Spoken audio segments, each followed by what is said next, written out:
Untouchables are the Children of India's Ghetto by Babasaheb Ambedkar. Part 2, Chapter 6. 4. The untouchables are claimed by the Hindus as Hindus, but the dead body of an untouchable cannot be cremated in the Hindu cremation ground. The Free Press of 7th June 1946 reports the following. Citing a recent criminal case in which two Madura Edgeworth were sentenced to 4 months rigorous imprisonment for doing an act which was likely to wound the feelings of others, Mr. A.S.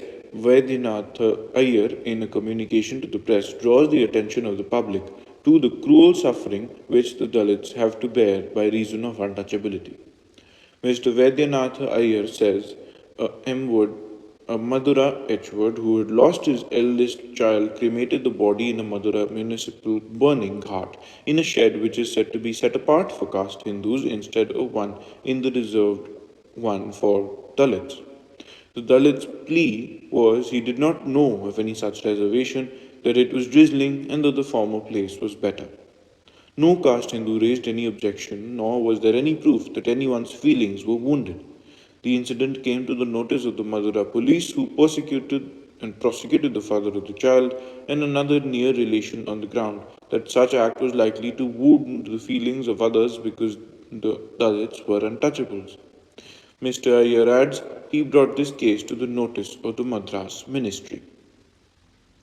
The Savadhan of 26th April 1946 says, on 18th March 1945, a sweeper died in the village Floda district, Muzaffarnagar.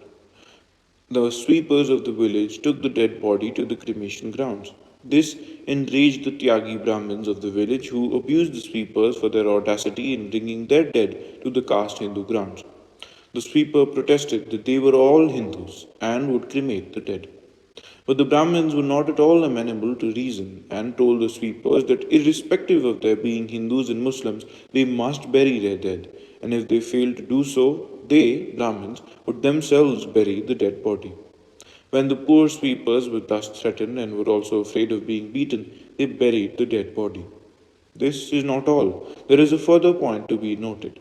The touchable Hindus dispose of the dead body by cremating it. Just because it is a presumption on the part of the untouchables to initiate the ways of the Hindus, which are marks of their superior status, the untouchable must necessarily bury their dead, even if they wish to not do so.